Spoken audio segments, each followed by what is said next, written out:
तो चलिए हम लोग देख रहे हैं कि ड्यूटीज ऑफ बेली। तो ड्यूटीज ऑफ बेली, जिसको सामान दिया गया वो रक्षा करे, ध्यान रखे और क्या करे, उसको अनथराइज यूज ना करे, मिक्स ना करे, और फिर सारी चीजें जब हो जाए तो क्या करे, वापस कर दे। ठीक है, अब यहां तक तो बात समझ में आती है। इसके बीच में एक आध बातें और आ जाती हैं। वापस करने के पहले मान लीजिए कि उसमें कुछ इंक्रीज हो गया है। द गुड्स जो भी बेल की गई हैं, जो भी ये गुड्स हैं, ये बेल की गई हैं, इट इज बेल।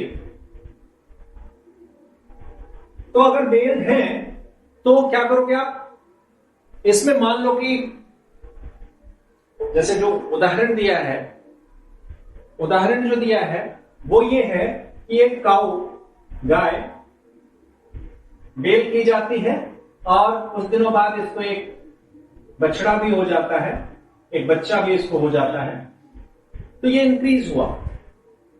तो in this case the duty of bailee is to return increase also, whatever increase is there in that goods, उसमें आप बढ़ा दो। इसका दूसरा एक हो सकता है कि मान लीजिए आपने कोई सिक्योरिटी यहां दी है, सिक्योरिटी के रूप में आपने क्या किया, कुछ एफडीआर्स दे दिए, कुछ शेयर्स दे दिए।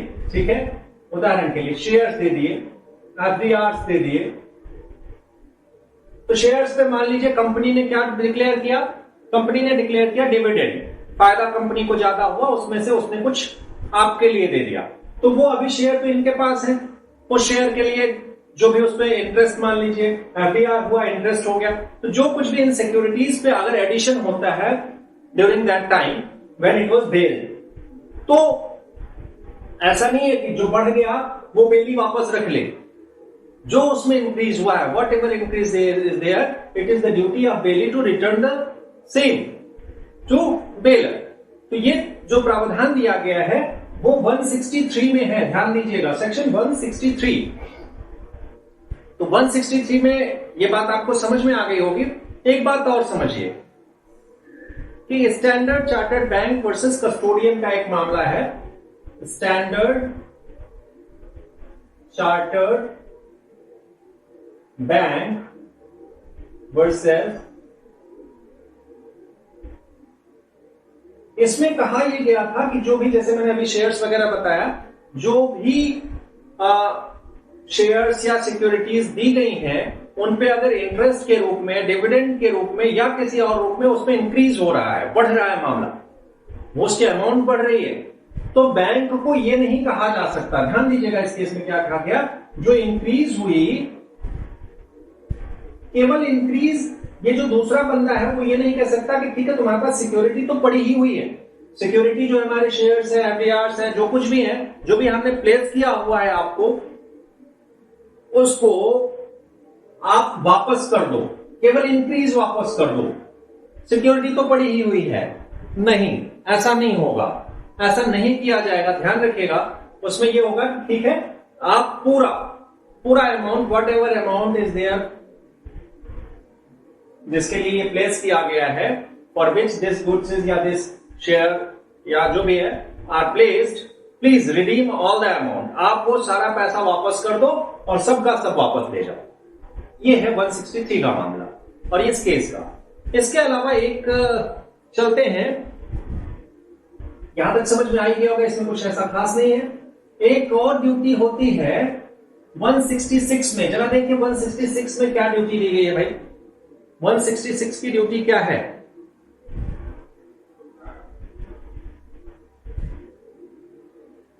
ड्यूटी नॉट टू सेटअप क्या सेटअप JUSTERTY, JUSTERTY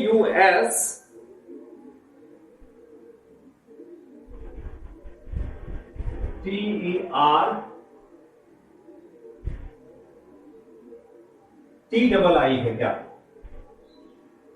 JUSTERTY। ठीक है, आप समझ रहे होंगे कि ये JUSTERTY क्या हुआ। तो इसको हिंदी में कहेंगे कि उपनिधाता के अधिकार की, हिंदी में लिख दे रहा हूं, ध्यान दीजिएगा, उपनिधाता के अधिकार की, उपनिधाता का क्या अधिकार होगा, जो भी अभी बताते हैं, उपनिधाता के अधिकार की अवहेलना न करने का कर्तव्य, न करने का कर्तव्य, ड्यूटी। ड्यूटी है कि जो बेलर है उसके राइट को आप मत बिगाड़ दो। उसका राइट जो है, राइट क्या है, उसने सामान दिया है तो उसका ये राइट है कि वो अपना सामान वापस पा ले। राइट यही बनता है ना कि जो गुड्स बेल की गई हैं that should be return to bailor by bailee after accomplishing the purpose और expiring the time। दो बातें होती हैं, जब आपका पर्पस पूरा हो जाए या एक्सपायर टाइम जो दिया गया है वो पूरा हो जाए तो उस पर you have to return the same, you have to return the same to bailor. अब प्रॉब्लम क्या होती है, अगर मान लीजिए जस्टिटी का मतलब ये हुआ, जस्टिटी का मतलब ये है the goods belong to a third person. आप कह दो goods belong to third person, कोई बड़ी बात नहीं है, कोई बड़ी बात नहीं है कि जो आपको गुड्स बेल की गई हैं, मतलब यहां कहने का क्या मतलब, पहले इसको समझते हैं। Duty to not set up jus tertii मतलब bailee can not say that goods belong to another person, so I am going to deliver it to that person, not to you। यहां यही कहा गया, ये आप मत करिए, जस्टिटी को मत यहां अप्लाई करिए, ये आपकी ड्यूटी है। किसकी ड्यूटी है, बेली की ड्यूटी है, not to set up the principle of jus tertii. Jus tertii क्या हुआ कि goods is belonging to another person and bailor is not the original owner. इस केस में क्या होगा, इस मामले ऐसी स्थिति में क्या होगा, मान लीजिए हमने कोई सामान आपको दिया और वो सामान पे जो मेरा टाइटल है, टाइटल माने मालिकाना हक, स्वत्व जो है वो मेरा क्लियर नहीं है, वो मेरा नहीं है, मेरा नहीं है, वास्तव में नहीं है, और मेरे क्या कह सकते हैं कि दोषपूर्ण उस पे मेरा अधिकार है, और मैं उसको बेल कर देता हूं आपको। ये ए बेली है, ए बेलर है, बी बेली है। ए का जो ओनरशिप है ये क्या है, ये ठीक नहीं है, जेन्युइन नहीं है, कह सकते हो, सही नहीं है, इसका ओनर कोई और है, सी है, ठीक है। ए ने बेल किया गुड्स को बी को, एक तीसरा आदमी सीन में आता है सी, वो कहता है बी से यार ये माल मेरा है तो मुझे दो। तो इसकी ड्यूटी क्या है, ड्यूटी ये है कि ये माल इसको ना दे के इसको दे, जिसने उसको बेल किया। इसको कोई फर्क नहीं पड़ना चाहिए कि माल किसका है, माल जिसने मुझे दिया है मैं उसको वापस करूंगा। अगर ये तीसरे का होना माने जस्टिटी, तो इसकी क्या ड्यूटी है, जस्टिटी को ना सेटअप करे। तो goods belong to third person, if third person is saying to deliver it to him, नहीं, बेली कहेगा नो मैं नहीं दूंगा। तो ये इसकी ड्यूटी कही गई है 166 में, आप ध्यान दीजिएगा, ठीक है। ये जस्टिटी का मामला समझ में आ गया होगा। अब इसको क्या कहा जाता है, this is called the estoppel of bailee. Bailee का विबंध, आपको विबंध में पढ़ा चुका हूं, ठीक है, एस्टॉपेल ऑफ बेली। और क्या होगा, he can return the goods to person bailing them even against the demand of the true owner unless he is under legal pressure. ये इसको वापस नहीं करेगा, ये इसी को वापस करेगा, बेलर को वापस करेगा तब तक जब तक कि इसके ऊपर कोई लीगल प्रेशर ना हो, ठीक है। इतना ध्यान दीजिएगा, बिना लीगल प्रेशर के बी जो है यानी बेली जो है वो करेगा वापस बेलर को, बस इतना ही है। और ये कहां कहा गया, एक केस है उसको आप लिख लीजिएगा, Rodgers sons and company, RODGE, Rodgers sons and company, Rodgers sons and company versus Lambert and company, ठीक है, लैम्बर्ट एंड कंपनी। इसको यहां तो देख ही लीजिए। अभी हम जब 167 पढ़ेंगे,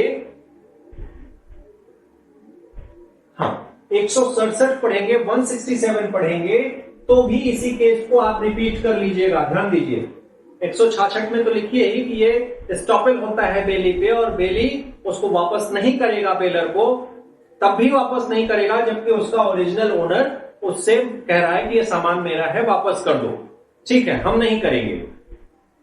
और हाँ, अगर कोई लीगल प्रेशर आ गया तो फिर ये वापस करेगा। लीगल लॉ से बढ़ के अभी इसको भी हम पढ़ेंगे, अथॉरिटी ऑफ लॉ अगर कहीं आ जाती है तो फिर बेली का पावर खत्म हो जाता है। अब इसमें एक चीज और ध्यान दे रखिएगा, थोड़ा टेक्निकल पॉइंट ये है, इन केस अगर बी ने वापस कर ही दिया ओनर को, बी ने वापस कर दिया, तो कोई अपराध हो जाएगा क्या? नहीं, कोई अपराध नहीं होगा, बट इसकी जिम्मेदारी बढ़ जाएगी। जिम्मेदारी क्या बढ़ जाएगी? उसको साबित करना होगा, he has to prove that जो गुड्स इज बेल्ड, मतलब goods is redelivered to original owner was genuine and, मतलब कह सकते हैं कि वही ठीक ओनर था, इसलिए मैंने वापस किया, और ये इसको प्रूव करना पड़ जाएगा। तो इसमें कंफ्यूज मत होइएगा कि इसको वापस नहीं कर सकता। अगर कर ही दिया, इन केस अगर कर दिया ओरिजिनल ओनर को, तो ये उसको साबित करना अब इसकी जिम्मेदारी हो जाएगी। नहीं, अब वो ओरिजिनल ओनर था, जो कुछ उसने मुझे बताया उसके अनुसार वो ओरिजिनल था, और ये साबित हो रहा है, इसलिए मैंने वापस कर दिया। ठीक है, एक चीज और देखिए, जैसे मैंने अभी बताया कि अगर कोई लीगल अथॉरिटी आ जाती है बीच में, तो बेली नहीं कर पाएगा यहां वापस। इसका एक केस समझिए।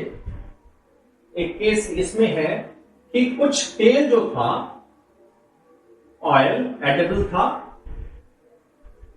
उसको भेजा गया रेलवे से Calcutta, from Kanpur to Calcutta. Juggilal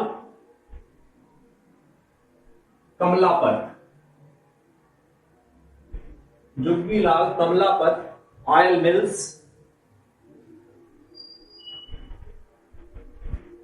versus union of India.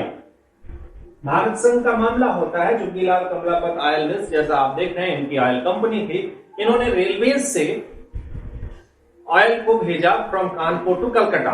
वहां पहुंच गया तो फिर रेलवे को कहते हैं कि रिटर्न इट, इसको वापस लाओ कानपुर वापस। ठीक है, कोई बात नहीं, रेलवे को तो भाड़ा मिलना था। रेलवे जब वहां से लेके आने की तैयारी करती है, सारी प्रक्रिया पूरी होती है, तो इन बिटवीन क्या होता है, छापा पड़ जाता है, उस तेल पे छापा पड़ जाता है, और वो अडल्ट्रेशन का मामला आ जाता है, वहां मिलावट का, खाद्य अपमिश्रण जिसको कहते हैं। अब देखिए हो गई गड़बड़ यहां पे। जब उस पे रेड होती है तो उसको चेक किया जाता है, जो इंस्पेक्टर होता है वो लीगल अथॉरिटी में होता है ना। अब लीगल अथॉरिटी की जब बात आ गई तो उसने कहा कि भाई ये अडल्ट्रेशन का है, और इसको दिया तो जा नहीं सकता, इसको नष्ट करो, और वो तेल नष्ट कर दिया जाता है। अब ये बताइए, क्या रेलवे की क्या गलती है?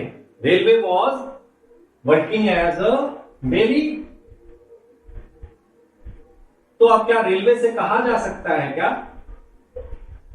नहीं। यहां पे बात यही आएगी कि अगर बाय अथॉरिटी ऑफ लॉ अगर goods is taken away from the bailee, तो bailee will not be responsible, या bailee shall not be responsible for the damages. जब अथॉरिटी ऑफ लॉ आ गई, लीगल आ गया मामला, तो फिर कोई बात नहीं। जैसे अभी पहले बताया, लॉ प्रेशर अगर आ गया तो फिर बेली को कुछ नहीं कहा जा सकता। ठीक है, अब दूसरी बात एक देखते हैं। 163 हो गया, 166 हो गया, 167 को भी आप देख लें। 167 क्या कह रहा है? 167 कह रहा है right of third person claiming the goods bailed. Rights of third person, वही मैंने बताया ना, जस्टिटी वाला मामला। अगर कोई कह रहा है कि भाई आप हमें माल दे दो, ये हमारा है, आपको गलत तरीके से बेल किया गया है, तो आप कहोगे गलत तरीके से किया गया, मैं उसको वापस कर रहा हूं, जाके उससे लो। वो कहेगा नहीं मैं ही ओनर हूं, नहीं। और आपको ये पता है, आप कहोगे कि मैं ओनर ओरिजिनल हूं, और आपको ये पता है कि अगर इस बेली ने सामान वापस कर दिया बेलर को, तो फिर आपकी औकात नहीं कि उससे ले पाओगे, कुछ ऐसा मामला अगर बन रहा है तो क्या होगा, उस थर्ड पर्सन को क्या राइट है वो 167 में बताया गया। ठीक है, वो क्या करेगा, मान लीजिए कि मैं ओरिजिनल ओनर हूं, आप बेली हो, एक कोई और है दबंग टाइप आदमी है, उसने मेरी चीज कहीं से झटक ली थी, मैं जान रहा हूं आपसे मैं वापस ले सकता हूं, लेकिन अगर आपने वो बेली जो बेल किया है जिस बेलर ने, वो गुड्स आप उसको वापस कर दोगे, क्योंकि 166 में 166 में आपको राइट है, मैं आप पे कोई दबाव नहीं बना सकता। तो मैं क्या कर सकता हूं, मेरे पास एक रास्ता बनता है, जो थर्ड पर्सन है उसके पास एक रास्ता बनता है कि वो कोर्ट चला जाए, गो टू कोर्ट, और वहां से बोले कि एक आदेश कर दीजिए हुजूर कि जब तक टाइटल का निर्धारण न हो जाए, जबकि मालिकाना हक का फैसला न हो जाए, तब तक ये सामान जो है ये अपने पास रखे, बेली अपने पास रखे, ये वापस न करे। तो यही 167 में कहा गया है। If a person other than the baler, देखिए बात आ गई ना, other than the baler, other than तो दो ही लोग तो होते हैं, बेलर बेली, तो बेलर के अलावा तीसरा कौन हो गया, वो थर्ड पर्सन हो जाएगा। आगे पढ़िए क्या कह रहा है, क्लेम्स गुड्स बेल्ड ही में अप्लाई, अगर वो क्लेम्स गुड्स बेल्ड, इसका क्या मतलब हुआ, जो गुड्स उसको बेल की गई है बेली को, जो goods which goods are bailed to bailee, उन पे क्लेम कर रहा है, he is claiming that, he is claiming for his ownership, of his ownership कह सकते हैं, he is claiming of his ownership that goods belongs to him not to bailor, ये वो कहता है। तो उसके पास पावर क्या है, he may apply to the court to stop delivery, court को जाएगा, कहेगा, अप्लाई करेगा टू स्टॉप डिलीवरी, सर जज साहब आप इसको रोक दो, मेरी चीज है, ये गलत तरीके से इसको दी गई है, अगर उसके पास दिया तब तो मुश्किल हो जाएगी। क्या कह रहा है, कब तक रोकने के लिए, of the goods to bailor and to decide the title to the goods, ऐसा करो, इसको रोक दो और टाइटल डिसाइड कर दो, टू डिसाइड द टाइटल। तो कह सकते हैं ना, जब तक टाइटल डिसाइड ना हो जाए तब तक वो कह सकता है कि साहब इनको आदेश करो कि रोक के रखें, दूसरे को जो बेलर है उसको फिर से रीडेलीवर न करें। This is the right of third party given in 167। यहां तक क्लियर हो गया मामला। अब एक चीज इसमें बचता है, मैं इसको किसी टॉपिक में पढ़ाया हूं थोड़ा सा, वही फिर से यहां पे देखना होगा कि मान लीजिए आपको सामान पड़ा हुआ मिल जाता है, तो क्या करेंगे, इधर उधर देखेंगे, कोई देख तो नहीं रहा, पॉकेट में डाल लेंगे, या फिर देखेंगे कि कोई इधर उधर देख रहा हो तो उसको बुला के भैया तुम्हारा तो नहीं है। सड़क पे अगर किसी का पर्स मिल जाए ना तो इन जनरल क्या होता है, अगर दूसरा कह गया तुम्हारा तो नहीं, अरे मेरा ही तो गिरा, तुमसे क्या मतलब, तो मेरे हाथ में है, तो इस तरह से बात होती है। लेकिन लॉ क्या कहता है, जो खोया हुआ माल जो पा रहा है, the finder of the goods की बात कर रहा है, उसमें कहा क्या गया है वो देखना है। ठीक है,